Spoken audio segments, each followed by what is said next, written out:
Hey guys, welcome back. Okay, so this is Generation Zero. I've been enjoying this it's kind of a first-person shooter slash kind of RPG. It's not really a review, just wanted to show you some gameplay. I'm going to be messing with some of the higher level opponents. These are some of the tougher opponents. This class of robot is called a tank. These are military class tanks. And I'm going to be trying to kill two of them. I meant to sneak up, and as you can see, I got spotted. Don't know how I got spotted, but, it is what it is.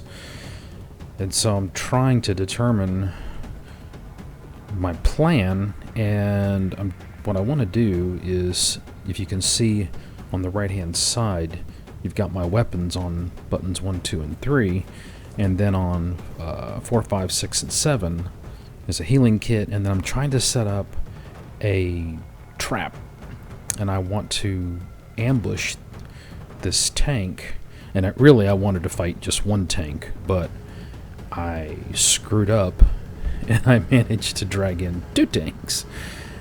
So yeah, there's the tank right there on the left. You can see he's a big son of a bitch. And they are formidable. This is a very unforgiving game.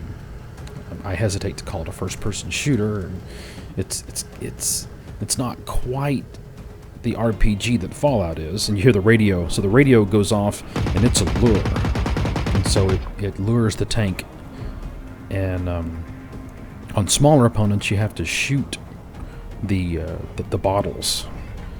The propane bottles, but on these tanks, they will step on them and set them off. So there you go. So that was the trap going off, and it didn't kill the tank, but it did cause a lot of damage. And this game has a pretty sophisticated damage modeling and armor modeling system. It's almost as sophisticated as something like World of Tanks, where you have to aim for weak spots on the robots if you want to really do effective damage and defeat them with a minimum amount of effort. And I'm still learning the weak spots, and I haven't used the RPG a lot because I don't have a ton of ammo for it, but I wanted to try it out finally. And so what I'm trying to do here, I'm trying to knock off the tank's armor plating so I can get to the softer underbits. Now, the really skillful players, the tank's weapons hang underneath its head, and so it's kind of got these two legs that come up around like a crab. And I think at this point I hadn't realized I was dealing with two tanks. I think I was still thinking I was only fighting one tank, and I didn't realize I'd drawn in the other tank with the radio. And so you can see on the leg, I've got the armor open. I'm trying to knock the armor plate off the head so I can get to the squishy bits underneath. Oh, here comes an incoming mortar, and you can see that was he scratched me, and he still did 31 points of damage. Now my character is level 20, which I think is at least moderately decent level for the player character, and I do have the Vanguard specialty unlocked, so I take 25% less damage. I think at this point that I'm like, oh shit, yeah, two tanks. Okay, I think I may have overpulled. So now it's back to the AI-76, and you see I have a 4-crown purple, and I have a 5-crown legendary shotgun. I've been really impressed. You see the blue sparks? This tells you that you're doing internal structure damage. But unfortunately, I'm using the wrong ammo. I'm using the armor-piercing ammo when I should be using the softer ammo. The AP rounds are for damaging and removing armor panels, and now I've switched. I found the armor's down. I should be using Full Metal Jacket, and now I'm doing more damage to the internals if I understand correctly, and I might not. Like I said, I'm still learning. I don't remember exactly how many hours I have, but now I'm trying to get to the head, but not expose myself to the guns. The guns are hanging down just right there on the down low. You can see the guns.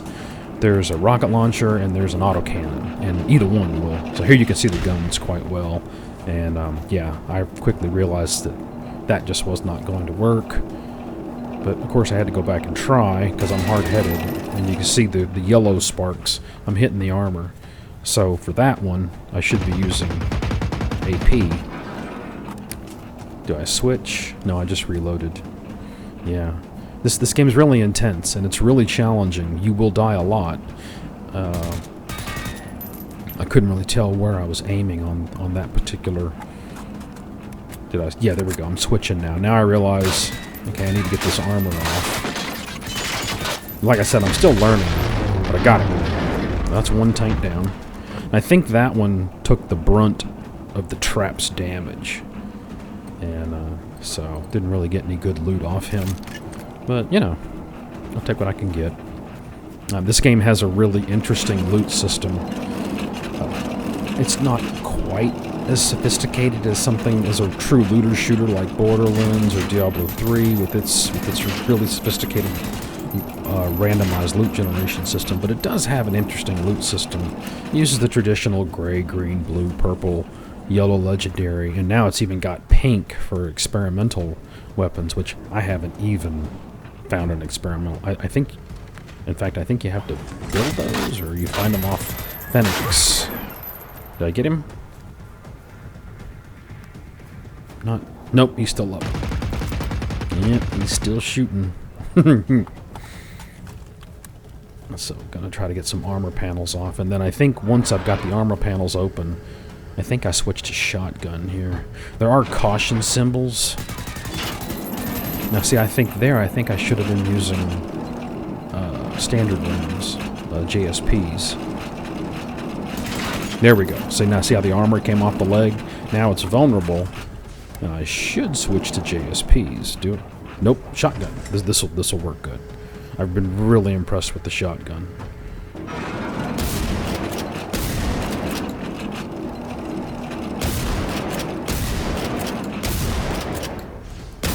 Just trying to work over that leg that I've opened up. Of course, this is a legendary 5-star. I've got a legendary Glock, and I've got a legendary 12-gauge pump shoddy. There we go. Now we're getting blue sparkles. And that's his stomp attack. See, I tried fighting these. The really good players can fight these things out in the open. I'm not one of the really good players. Maybe someday, but yellow. There's the blue sparkles. That's what you want to see, those blue sparks.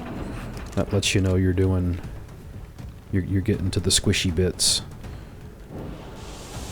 I think I don't know why I switched. Oh, I know. I wanted to get a little wider, a little more distance between me and the tank.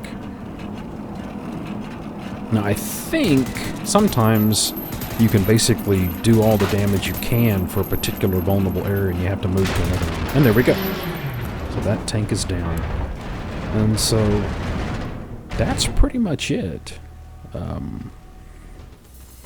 That's fighting tanks. At least that's the best I've come up with.